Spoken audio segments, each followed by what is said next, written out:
രാഷ്ട്രീയ പാർട്ടിയല്ല, സാമൂഹിക സംഘടനയെ കൂട്ടായ്മയാണ് താൻ രൂപീകരിക്കാൻ പോകുന്നതെന്ന പ്രഖ്യാപനം വന്നതിന് ശേഷം ഇന്ന് ആ രാഷ്ട്രീയ കൂട്ടായ്മയുടെ അല്ലെങ്കിൽ ആ സാമൂഹിക കൂട്ടായ്മയുടെ നയപ്രഖ്യാപനത്തിന്റെ വേദിയായി മഞ്ചേരി മാറുകയാണ്. പി.വി. അൻവർ അങ്ങനെ പുതിയ ഒരു അധ്യായം പൊതുജീവിതത്തിൽ എഴുതി ചേർക്കാൻ പോവുകയാണ്. രാഷ്ട്രീയ പാർട്ടി ഉണ്ടാക്കാനുള്ള നീക്കത്തിൽ നിന്ന് അതൊരു കൂട്ടായ്മയിലേക്ക് ചുരുക്കിയിരിക്കുന്നു പി.വി. അൻവർ. അതിനുള്ള പ്രധാന കാരണം തന്റെ MLA സ്ഥാനം ത്രിസംഖ്യയിലായേക്കുമെന്ന ആശങ്ക ആണ്.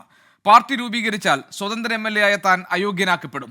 ആ റിസ്ക് എടുക്കാൻ തൽക്കാലം ഇപ്പോൾ അൻവർ തയ്യാറല്ല. അതുകൊണ്ട് കൂടെ കൂട്ടിയ ആളുകളെ ചേർത്ത് പിടിച്ച് ഒരു സാമൂഹിക കൂട്ടായ്മയ്ക്ക് രൂപം കൊടുത്തിരിക്കുന്നു. ഭാവിയിൽ രാഷ്ട്രീയ പാർട്ടിക്ക് വഴിയൊരുങ്ങും എന്നും അൻവർ പറയുന്നുണ്ട്. ആ കൂട്ടായ്മയ്ക്ക് അൻവർ ഇട്ട പേരാണ് ഡെമോക്രാറ്റിക് മൂവ്മെന്റ് ഓഫ് കേരള. ചുരുക്കി പറയുമ്പോൾ ദ്രാവിഡ മുന്നേറ്റ കഴകമായ DMK പോലെ തോന്നുമെങ്കിലും നിലവിൽ അങ്ങനെ ഒരു ചങ്ങാത്തവും സ്റ്റാലിന്റെ പാർട്ടിക്ക് അറിവില്ല എന്നുകൂടി വ്യക്തമാക്കുന്ന മണിക്കൂറുകൾ കൂടിയാണിത്. കാത്തിരിപ്പാണ് പൊതുസമ്മേളനത്തിന് ആയി ഉള്ളതിപ്പോൾ. എന്തെങ്കിലും ട്വിസ്റ്റ് അൻവർ കാത്തുവച്ചിട്ടുണ്ടോ എന്നതാണ് ഇനി പരിശോധിക്കാനുള്ളത്. അൻവറിന്റെ പുതിയ കൂട്ടായ്മയിൽ ആളുകൾ എത്ര കൂടും? അതാണ് ഇനി നമുക്ക് ഈ വരുന്ന മണിക്കൂറിൽ പരിശോധിക്കാനുള്ളത്. CPM-നെ ആൾക്കൂട്ടം പ്രതിരോധത്തിലാക്കുമോ എന്നും നമുക്ക് പരിശോധിക്കാം.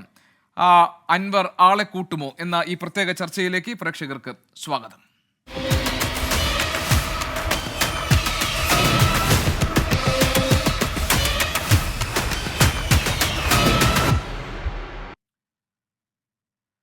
മഞ്ചേരിയിലെ പൊതുസമ്മേളനത്തിന് വേണ്ടിയുള്ള എല്ലാ ഒരുക്കങ്ങളും പൂർത്തിയായി കഴിഞ്ഞിട്ടുണ്ട്. മഞ്ചേരിയിലെ വേദിയിൽ ആരൊക്കെയാണ് അണിനിരക്കാൻ പോകുന്നത്? എല്ലാവരുടെയും പിന്തുണ പാർട്ടികൾക്ക് അതീതമായി തനിക്കുണ്ട് എന്ന് പി.വി. അൻവർ അവകാശപ്പെടുന്ന സാഹചര്യത്തിൽ ആരുടെയൊക്കെ സാന്നിധ്യമായിരിക്കും ഇന്നത്തെ പൊതുസമ്മേളനത്തിലെ ആകർഷണമായി മാറാൻ പോകുന്നത്? അതോടൊപ്പം തന്നെ ഒരു സാമൂഹിക കൂട്ടായ്മ പ്രഖ്യാപനം നടത്തിയ പി.വി. അൻവർ അതിൻ്റെ നയരൂപീകരണം സംബന്ധിച്ച കാര്യങ്ങളിൽ വ്യക്തത വരുത്തുമ്പോൾ ഏത് സ്വഭാവത്തിലുള്ളതായിരിക്കും ആ കൂട്ടായ്മ ഇനി മുന്നോട്ട് കൊണ്ടുപോകുന്ന പ്രവർത്തികൾക്കുണ്ടാവുക എന്നതും ആകാംക്ഷയോടുകൂടി നമ്മൾ കാത്തിരിക്കുന്നു. DMK നേതാക്കളുമായി താൻ ചർച്ച നടത്തിയിട്ടുണ്ട്. അതൊരു സ്ട്രാറ്റജിക് മൂവ്മെന്റ് ആണ്. അതിൽ കൂടുതൽ കാര്യങ്ങളൊന്നും പറയാറായിട്ടില്ല എന്ന് പി.വി. അൻവർ പറയുമ്പോൾ DMK-യുടെ ഒരു രാഷ്ട്രീയ പ്രതിനിധി ഈ സമ്മേളന വേദിയിൽ ഇതിന് നിരീക്ഷണത്തിനായി എത്തുമെന്ന് പി.വി. അൻവർ അവകാശപ്പെടുമ്പോൾ അതൊരു പുതിയ ധാരണയ്ക്കുള്ള വേദിയായി മാറുമോ എന്ന ചോദ്യവും നമ്മുടെ മുന്നിൽ അവശേഷിക്കുന്നുണ്ട്. അതോടൊപ്പം തന്നെ പി.വി. അൻവറിന്റെ ഇനിയുള്ള രാഷ്ട്രീയ നീക്കങ്ങൾ ഏത് സ്വഭാവത്തിലുള്ളതായിരിക്കും എന്ന ചോദ്യവും നമ്മളിൽ ആകാംക്ഷ ഉണർത്തുന്നുണ്ട്. മഞ്ചേരിയിലെ പൊതുസമ്മേളന നഗരിയുടെ ദൃശ്യങ്ങളാണ് ഇപ്പോൾ നമ്മൾ കാണുന്നത് തത്സമയം. ഇവിടെയാണ് ഇന്ന് വൈകിട്ട് 6 മണിക്ക് അൻവർ രൂപം കൊടുത്തിരിക്കുന്ന democratic movement of Kerala people എന്ന ഈ സാമൂഹിക കൂട്ടായ്മയുടെ നയപ്രഖ്യാപനം ഉണ്ടാകാൻ പോകുന്നത്. ഇന്ന് നടക്കുന്ന ഈ സമ്മേളനത്തിൽ അൻവർ നടത്തുന്ന പ്രസംഗത്തിൽ എന്തൊക്കെ കാര്യങ്ങളിലാണ് അൻവർ വ്യക്തത വരുത്താൻ പോകുന്നത് എന്ന ആകാംക്ഷ രാഷ്ട്രീയ കേരളത്തിനുണ്ട്. നിലവിൽ ഇപ്പോൾ ഒരു രാഷ്ട്രീയ പാർട്ടി രൂപീകരിക്കാൻ കഴിയാത്തൊരു സാഹചര്യം പി.വി. അൻവറിനുണ്ട്. കാരണം ഇടതുമുന്നണിയിലെ സ്വതന്ത്ര MLA തിരഞ്ഞെടുക്കപ്പെട്ട പി.വി. അൻവറിന് 5 വർഷം അതേ പദവിയിൽ തുടർന്നേ മതിയാകൂ. അതല്ലെങ്കിൽ അൻവർ അയോഗ്യനാക്കപ്പെടും. അങ്ങനെ ഒരു പ്രതിസന്ധി അൻവർ മുന്നിൽ കണ്ടതുകൊണ്ടാണ് രാഷ്ട്രീയ പാർട്ടി എന്നതിനപ്പുറത്ത് ഒരു സാമൂഹിക കൂട്ടായ്മയിലേക്ക് അൻവർ കാലെടുത്ത് വെച്ചിരിക്കുന്നത്.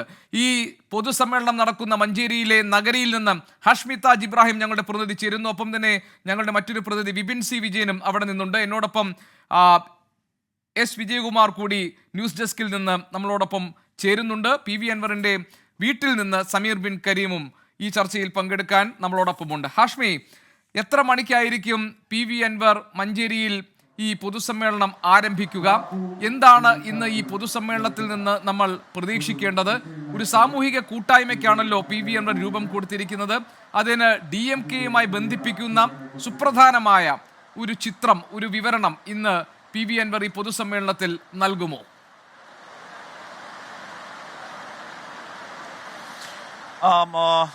ഗോപി, അല്പസമയത്തിനകം എന്ന് പറഞ്ഞാൽ ഇപ്പോൾ നിലവിൽ അൻവർ നേരിടുന്ന ഏറ്റവും വലിയ പ്രതിസന്ധി ഇവിടെ പെരുമഴയാണ്. വലിയ മഴയിൽ ഈ പറഞ്ഞ 1 ലക്ഷം എന്ന് പറയുന്ന ആളെയൊക്കെ എത്തിക്കാൻ കഴിയുമോ അൻവറിനും അൻവറിന്റെ ക്യാമ്പിനും അൻവറിന്റെ സംഘാടകർക്കും എന്നുള്ള കാര്യം നമുക്ക് കാത്തിരുന്ന് കാണേണ്ടതാണ്. എന്തായാലും വലിയ മഴ പെയ്യുന്നു. മഴയൊക്കെ അതിജീവിച്ചുകൊണ്ട് ആളുകൾ ഇങ്ങോട്ട് എന്നുള്ളതാണ് പി.വി. അൻവറിനൊപ്പമുള്ളവർ അവർ പ്രകടിപ്പിക്കുന്ന പ്രതീക്ഷ. കാര്യം ഇതൊരു മാറ്റത്തിന് വേണ്ടിയുള്ള മുന്നേറ്റമാണ് എന്നുള്ളതാണ് അൻവർ തന്നെ പറയുന്നത്.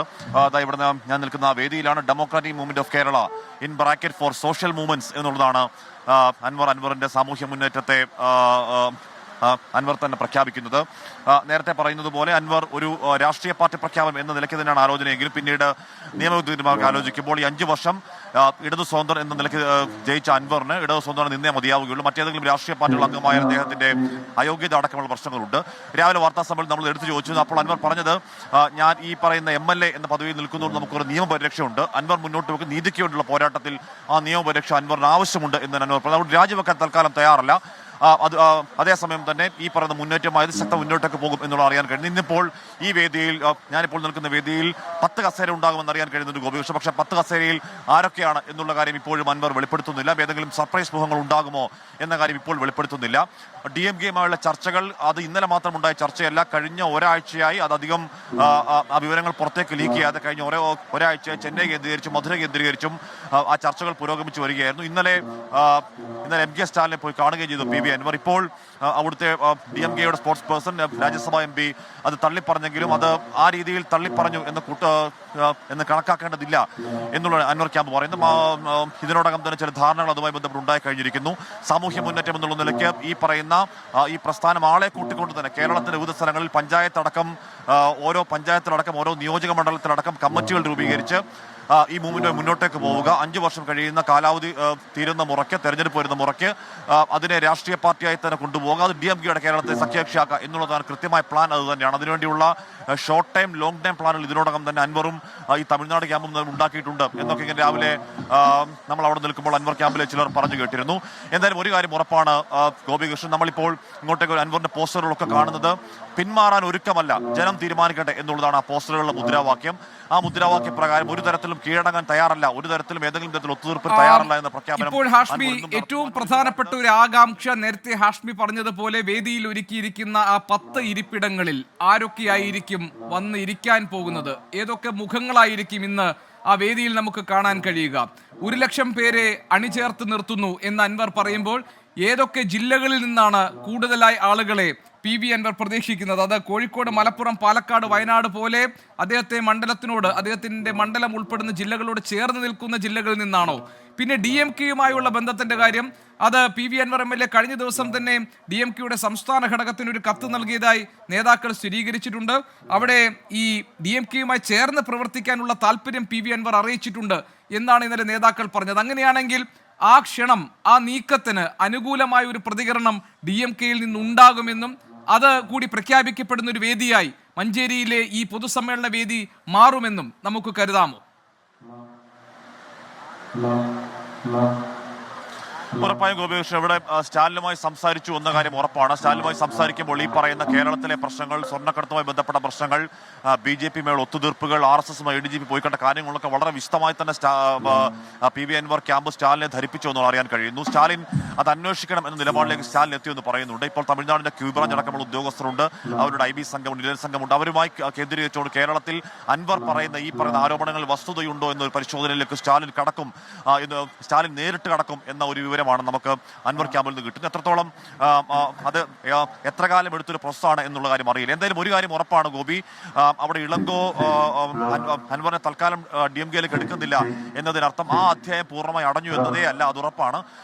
ആ ചർച്ചകൾ വളരെ സജീവ. ഒരാഴ്ച MK സ്റ്റാലിനെ നേരിട്ട് പോയി കാണാൻ അത്ര എളുപ്പമാവില്ല.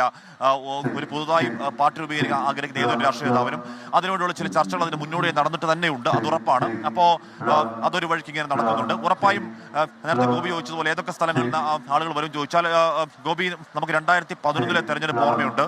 അന്ന് നേർനാട്ടിൽ മത്സരിക്കുന്നു. അന്ന് 2011 മത്സരിക്കുമ്പോൾ അന്ന് LDF-ലെ സ്ഥാനാർത്ഥി അഷ്റഫ് കാളായി എന്ന് പറയുന്ന സ്ഥാനാർത്ഥി 4ാം സ്ഥാനത്തേക്ക് പിന്തള്ളിപ്പെട്ട് പോവുകയും PK ബഷീർ 1ാം സ്ഥാനത്ത് വരികയും 47,000 വോട്ടുകളുമായി അന്ന് PV 2ാം സ്ഥാനത്തേക്ക് വരികയും ചെയ്ത സാഹചര്യമുണ്ട്. അപ്പോൾ ഈ മേഖലയിലൊക്കെ നിലമ്പൂരാവട്ടെ, നിലമ്പൂരിനോട് ചേർന്ന് കിടക്കുന്ന മേഖലയിലൊക്കെ അൻവറിന്റെ സ്വാധീന മേഖലകളുണ്ട്, അൻവറിന്റെ സ്വാധീന പോക്കറ്റുകളുണ്ട്.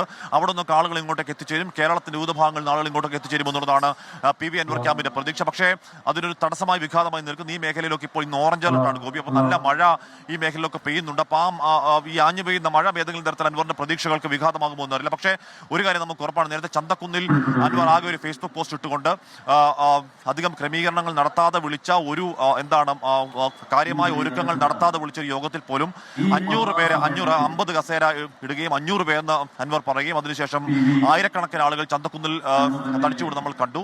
ഇനി കോഴിക്കോട്ടേക്ക് എത്തിയാൽ അവിടെ മാമി തിരോധാനം എന്ന് പറയുന്ന അവിടുത്തെ പ്രാദേശികമായ വിഷയം കൈകാര്യം ചെയ്യുമ്പോൾ നൂറുകണക്കിന് ആളുകൾ അൻവറിനെ കേൾക്കാൻ അങ്ങോട്ടേക്ക് എത്തിച്ചേരുന്നത് കണ്ടു. അപ്പോൾ അതുകൊണ്ട് തന്നെയാണ് ഒരുപക്ഷെ ഒരു പാർട്ടി പ്രഖ്യാപനം എന്ന ആത്മവിശ്വാസം കിട്ടുന്നത് പോലും ഈ യോഗങ്ങളിലെ ഈ വലിയ ജനാരവം കണ്ടുകൊണ്ട് തന്നെയാണ്. അതിൽ തുടർച്ചയിലാണ് മഞ്ചേരിയിലെ ഈ പറഞ്ഞ യോഗത്തിലേക്ക് ചന്തക്കുന്നിലും മുതലക്കുളത്തും കണ്ടതിനേക്കാൾ വലിയ ഒരു ജനസാന്നിധ്യം ഇന്ന് മഞ്ചേരിയിൽ നടക്കുന്ന പൊതുസമ്മേളനത്തിൽ PV അൻവർ പ്രതീക്ഷിക്കുന്നുണ്ട് എന്നാണ് ഹാഷ്മി താജ് ഇബ്രാഹിം ഇപ്പോൾ മഞ്ചേരിയിലെ ഈ സമ്മേളന നഗരിയിൽ നിന്ന് നമുക്ക് നൽകുന്ന വിവരം. വേദിയിൽ 10 ഇരിപ്പിടങ്ങളുണ്ട്. ആരൊക്കെയായിരിക്കും സർപ്രൈസ് മുഖങ്ങളായി അൻവറിന്റെ ഈ സാമൂഹിക കൂട്ടായ്മയുടെ ഭാഗമാകാൻ പിന്തുണയുമായി എത്തുക എന്നതിലേക്ക് രാഷ്ട്രീയ കേരളത്തിന്റെ ആകാംക്ഷ ചെന്നെത്തി നിൽക്കുന്നുണ്ട്.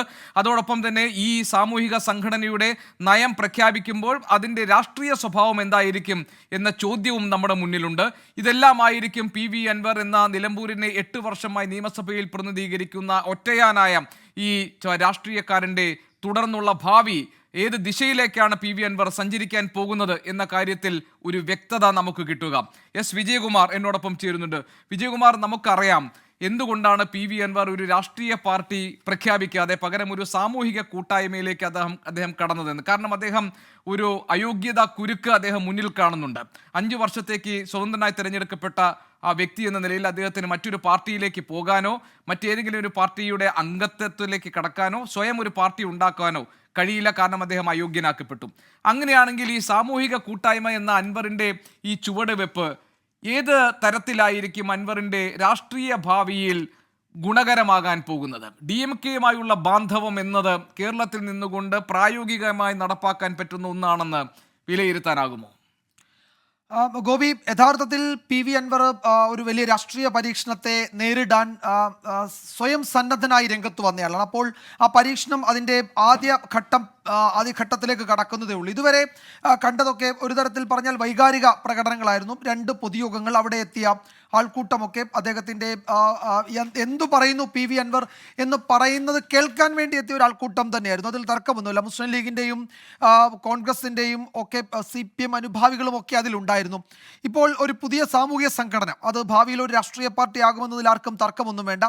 അപ്പോൾ അത്തരമൊരു സംഘടന PV അൻവർ ഇന്ന് രൂപീകരിച്ച് അതിൻ്റെ പ്രഖ്യാപനത്തിലേക്ക് കടന്ന് അതിൻ്റെ നയപരിപാടികൾ വിശദീകരിക്കാൻ പോവുകയാണ്. അപ്പോൾ അത്തരമൊരു വേദിയിൽ എത്ര ആളുകളെ കൊണ്ടുവരാൻ കഴിയും എന്നത് ഒരു പ്രധാനപ്പെട്ട കാര്യമാണ്. അപ്പോൾ ഇന്ന് ഈ വേദിയിൽ ഇപ്പോൾ മഞ്ചേരിയിൽ എത്താൻ പോകുന്ന ആൾക്കൂട്ടം അത് യഥാർത്ഥത്തിൽ PV അൻവറിൽ വിശ്വാസമർപ്പിക്കുന്ന PV അൻവറിൻ്റെ അനുയായികളെന്ന് നമുക്ക് പറയാവുന്ന ഒരു ആൾക്കൂട്ടം തന്നെയായിരിക്കും ഇന്ന് മഞ്ചേരിയിൽ എത്തുന്നത്.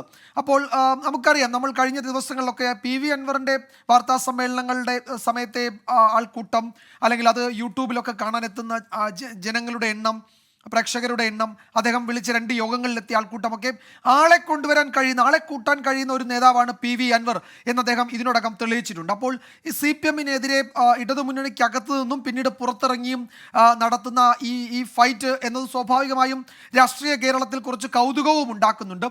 മുൻകാലങ്ങളിൽ അത്തരം രാഷ്ട്രീയ പോരാട്ടങ്ങൾ നടത്തിയവർക്ക് തുടക്കത്തിൽ തന്നെ എത്ര വലിയ പിന്തുണ കിട്ടുകയും ചെയ്തിട്ടുണ്ട്. അപ്പോൾ അത്തരമൊരു രാഷ്ട്രീയ പിന്തുണ അത് രാഷ്ട്രീയ പിന്തുണയാണോ എന്നതിൻ്റെ ഒരു ഉരകല്ലായിരിക്കും ഇന്ന് മഞ്ചേരിയിൽ നടക്കാൻ പോകുന്ന ഈ പൊതുയോഗം. അവിടേക്ക് എത്തുന്ന ജനക്കൂട്ടം 1 ലക്ഷം ആളുകളെ എത്തിക്കുമെന്നാണ് PV അൻവർ നേരത്തെ പറഞ്ഞിരുന്നത്. അത്രയും ആളുകൾ, എത്ര ആളുകൾ എത്തുമെന്ന് നമുക്കറിയില്ല. ആ പന്തൽ നിറച്ച ആളെ കൊണ്ടുവരാൻ കഴിയുമോ എന്നതൊക്കെ നോക്കേണ്ടതുണ്ട്.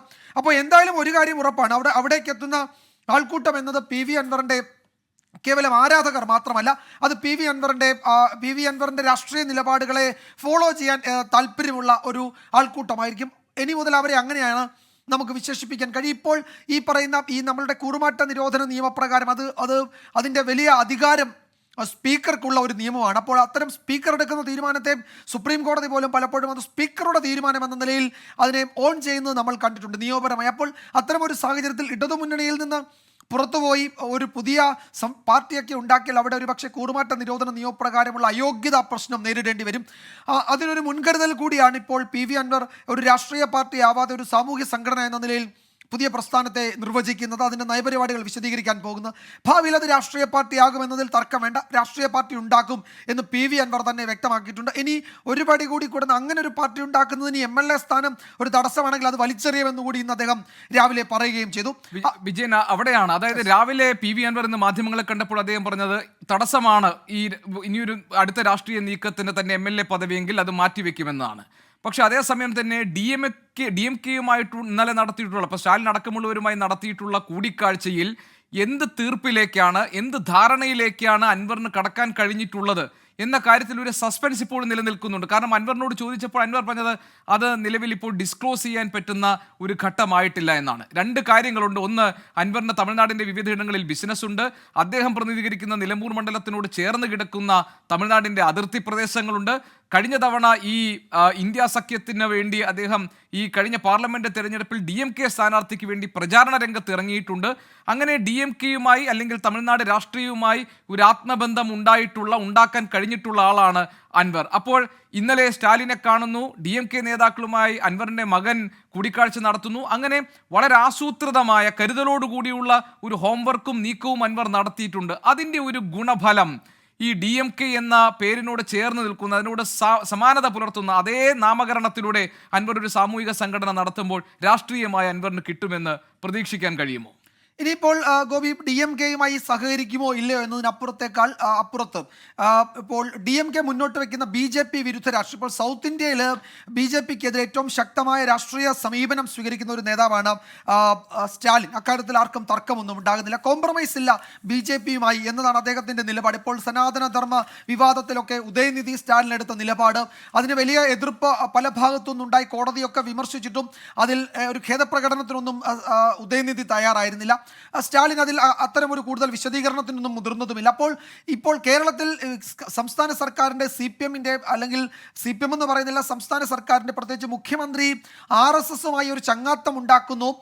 തൃശ്ശൂർ പൂരം കലക്കി BJPക്ക് തൃശ്ശൂരിൽ ജയിക്കാൻ അവസരം ഒരുക്കി കൊടുക്കുന്നതിൽ MR അജിത് കുമാറിനെ ഇടനിലക്കാരനാക്കി മുഖ്യമന്ത്രി എന്നതടക്കം RSS അനുകൂല നിലപാട് സ്വീകരിക്കുന്നു എന്ന വിമർശനം ഉയർത്തി ഇടതുമുന്നണിയിൽ നിന്ന് പുറത്തു വന്നു എന്നൊരു പ്രതീതി ഇപ്പോൾ PV അൻവർ മുന്നോട്ട് വയ്ക്കുകയും അത് ഒരു ഇമേജ് എന്ന നിലയിൽ അത് ഉയർത്തിക്കൊണ്ടുവരികയും അതോ കേരളത്തിൽ ഇതിനോടൊക്കെ വലിയ രാഷ്ട്രീയ ചർച്ചയ്ക്ക് വഴിവെക്കുകയും ഒപ്പം BJPയെ ശക്തമായി എതിർക്കുന്ന ദേശീയ തലത്തിൽ BJPക്ക് ബദലായി ഒരു നേതാവെന്ന നിലയിൽ ഉയർന്നു നിൽക്കുന്ന DMKയുടെ നേതാവ്, ആ പാർട്ടി, അതിൻ്റെ തമിഴ്നാട് മുഖ്യമന്ത്രി സ്റ്റാലിൻ, അപ്പോൾ അവരുമായി ഉണ്ടാക്കുന്ന രാഷ്ട്രീയ സഹകരണവുമൊക്കെ BJP വിരുദ്ധ വോട്ടുകൾ അതൊരു എന്താണ് ഒരു നിലപാടെന്ന നിലയിൽ അത്തരം വോട്ടുകൾ സമാഹരിക്കുക, അത്തരം വലിയ പിന്തുണ സമാഹരിക്കാൻ ഉപകരിക്കുമെന്ന് PV അൻവർ വിശ്വസിക്കുന്നുണ്ട്. അതുതന്നെയാണ് കേരളത്തിൽ ഒരു രാഷ്ട്രീയ സമീപനമായി സ്വീകരിക്കാൻ പോകുന്നത്. പക്ഷേ DMK മുന്നണി എന്നത് ഒരു കാര്യം നമ്മൾ ഓർക്കേണ്ടത് തമിഴ്നാട്ടിൽ മാത്രം ബാധകമായ ഒരു മുന്നണിയാണ്. ഇപ്പോൾ ഇന്ത്യ സഖ്യത്തിൻ്റെ ഭാഗമാണ് DMK, അതിൻ്റെ ഭാഗമാണ് കോൺഗ്രസും, ഇതാ ഇവിടെ ഇടതു മുന്നണിയും ഒക്കെ അതിൻ്റെ ഭാഗമാണ്. അപ്പോൾ തമിഴ്നാട്ടിൽ DMK മുന്നണിയിൽ ഈ മുസ്ലിം ലീഗുണ്ട്, ഇടതു പാർട്ടികളുണ്ട്, അവർക്കൊക്കെ സീറ്റ് കൊടുത്തിട്ടുണ്ട്. അപ്പോൾ DMK മുന്നണിയിലെന്ന് അതിൻ്റെ ഭാഗമാകുക എന്ന് പറഞ്ഞാൽ ഈ സഖ്യത്തിൽ ഇപ്പോൾ PV അൻവർ കൂടി ചേരുന്നു എന്നതിന് വലിയ കൗതുകമൊന്നുമില്ല. അതിനപ്പുറത്തേക്ക് ഇവിടെ ഇപ്പോൾ ഏത് മുന്നണിയിലേക്ക്, ഇപ്പോൾ മുന്നണി രാഷ്ട്രീയത്തിൻ്റെ ഭാഗമായി കേരളത്തിൽ ഒറ്റയ്ക്ക് നിൽക്കുക എന്നത് എനിക്ക് തോന്നുന്നില്ല PV അൻവർ അത്തരമൊരു നിലപാട് സ്വീകരിക്കുമെന്നത്. PV അൻവർ ഒരു മുന്നണി ഓപ്റ്റ് ചെയ്യേണ്ടി വരും. UDF എന്ന സാധ്യത അദ്ദേഹം തള്ളുന്നില്ല. അൻവറിനെ സ്വീകരിക്കുന്നതിൽ ഏതെങ്കിലും രാഷ്ട്രീയ തടസ്സമുള്ളതായി UDF നേതാക്കളും പറയുന്നില്ല. അപ്പോൾ DMK ഒരുപക്ഷെ DMKക്ക് വേണമെങ്കിൽ PV അൻവറിന് അദ്ദേഹത്തിന് മത്സരിക്കുന്നതിന് ഒരു സീറ്റോ, UDFന് അധികാരത്തിൽ വന്നാൽ PV അൻവർ ജയിച്ചാൽ അദ്ദേഹത്തെ മന്ത്രിയാക്കണമെന്നോ കോൺഗ്രസിൻ്റെ ഹൈക്കമാൻഡിനോട് DMK നേതൃത്വത്തിന് പറയുന്നതിന് തടസ്സമൊന്നും ഉണ്ടാകില്ല. ആ നിലയിലൊരു തന്ത്രപരമായ DMK സഹകരണമായിരിക്കുമോ PV അൻവർ ഉദ്ദേശിക്കുന്നത് എന്ന് സംശയമുണ്ട്. ഇപ്പോൾ DMKയുടെ കേരള ഘടകമുണ്ട്, ആ കേരള ഘടകം അതേ നിലയിൽ പ്രവർത്തിക്കുന്നുണ്ട്. അപ്പോൾ ആ കേരള ഘടകത്തിൻ്റെ ചുമതലയിലേക്ക് അൻവറിനെ കൊണ്ടുവരാൻ ഏതെങ്കിലും തരത്തിൽ നീക്കം നടക്കുന്നുണ്ടോ? പക്ഷേ ആ നിലയിൽ DMKയിൽ ചേരാനുള്ള അല്ല ഉദ്ദേശിക്കുന്നതെന്ന് ഇതിനോടകം PV അൻവർ വ്യക്തമാക്കുകയും ചെയ്തിട്ടുണ്ട്. അത്തരമൊരു രാഷ്ട്രീയ സഹകരണത്തെ പറ്റിയാണ് അൻവർ സംസാരിക്കുകയും ചെയ്യുന്നത്. ഇപ്പോൾ ഒരു കൗതുകമുള്ളത്, ഇപ്പോൾ ഈ CPM നേതൃത്വം അതിൻ്റെ നിലപാടുകളെ പറ്റിയൊക്കെ PV അൻവറിനെ രാഷ്ട്രീയമായി വിമർശിക്കുകയും ഒക്കെ ചെയ്യുമ്പോൾ അതിനിടയിൽ ഇപ്പോൾ ഈ PV അൻവറിന് മറുപടി നൽകുന്നുണ്ട് മുഖ്യമന്ത്രിയുടെ പ്രസ് സെക്രട്ടറി PM മനോജ്. അദ്ദേഹം അവസാനം അതിൻ്റെ ഫേസ്ബുക്ക് പോസ്റ്റിൻ്റെ അവസാനം പറയുന്നത്, MVRന് സാധിക്കാത്തത് ഈ പുതിയ കാലത്ത് സാധ്യമാകുമെന്ന് കരുതാൻ ആർക്കും സ്വപ്നാവകാശമുണ്ട്. പക്ഷേ എടാ മോനെ, ഇത് വേറെ പാർട്ടിയാണ്, പോയി തരത്തിൽ കളിക്ക് എന്നാണ് PV അൻവറിനോട് PM മനോജ് ഫേസ്ബുക്ക് പോസ്റ്റിൽ പറയുന്നത്. അപ്പോൾ PV അൻവറിൻ്റെ കാര്യം പറയാതെ ഈ സാഹചര്യങ്ങളൊക്കെ PM മനോജ് വിശദീകരിച്ചിട്ട് എത്തുന്ന കൺക്ലൂഷൻ അതാണ്. ശരി, വിജയകുമാർ സൂചിപ്പിച്ചതുപോലെ തന്നെ ഒരു വലിയ ചലഞ്ച് ഏറ്റെടുത്തിരിക്കുകയാണ് P V Anvar. M V രാഘവന് കഴിയാത്തത് പി വി അൻവറിനെ കൊണ്ട് കഴിയുമോ എന്ന ചരിത്രത്തിലെ സന്ദർഭങ്ങളെ എടുത്തുകൊണ്ട് ഉള്ള ചോദ്യം ഇടതുപക്ഷത്തിന്റെ മുൻനിരയിൽ നിന്ന് ഉയർന്നു വരുന്നുണ്ട്. അതേസമയം തന്നെ പി വി അൻവറിന്റെ രാഷ്ട്രീയ ചലനങ്ങളെ സസൂക്ഷ്മം ഇടതുമുന്നണി ക്യാമ്പ് നിരീക്ഷിക്കുകയും ചെയ്യുന്നുണ്ട്. DMK-യുമായുള്ള ഒരു ബാന്ധവം എന്നത് പി വി അൻവറിന്റെ സ്വപ്നത്തിൽ മാത്രം നടക്കുന്ന ഒരു കാര്യമായി ചുരുങ്ങിപ്പോകുമോ എന്ന ഒരു ചോദ്യവും ഇപ്പോൾ നമ്മുടെ മുന്നിലുണ്ട്. ഏതായാലും അല്പസമയത്തിനകം ആ മഞ്ചേരിയിലെ പൊതുസമ്മേളനത്തിൽ നമുക്കറിയാം എന്താണ് പി വി അൻവർ തുടർ നീക്കങ്ങൾ നടത്താൻ ഉദ്ദേശിക്കുന്നത്, ആരൊക്കെയാണ് ഈ വേദിയിൽ അൻവറിനെ പിന്തുണച്ച് രംഗത്ത് വരാൻ പോകുന്നത്, എത്ര പേരുടെ സാന്നിധ്യമായിരിക്കും അൻവറിന് കരുത്തു പകർന്ന് മഞ്ചേരിയിലെ ഈ പൊതുസമ്മേളന വേദിയെ സമ്പന്നമാക്കാൻ പോകുന്നത്. നമുക്ക് നിമിഷങ്ങളുടെ കാത്തിരിപ്പേ ഉള്ളൂ. നമ്മളോടൊപ്പം ഇപ്പോഴുള്ളത് സമ്മേളന വേദിയിൽ Hashmi Taj Ibrahim, Bipin C Vijayan, P V അൻവറിന്റെ വീട്ടിൽ ഞങ്ങളുടെ പ്രതിനിധി സമീർ ബിൻ കരീം ഉണ്ട്. അൻവർ ഇപ്പോൾ അവിടെ വിശ്രമിക്കുകയാണെന്ന് സമീറിന്റെ ഏറ്റവും പുതിയ റിപ്പോർട്ടിൽ പറയുന്നുണ്ട്. എസ് വിജയകുമാർ ന്യൂസ് ഡെസ്കിൽ നിന്ന് നമ്മളോടൊപ്പം തുടരുകയും ചെയ്യും.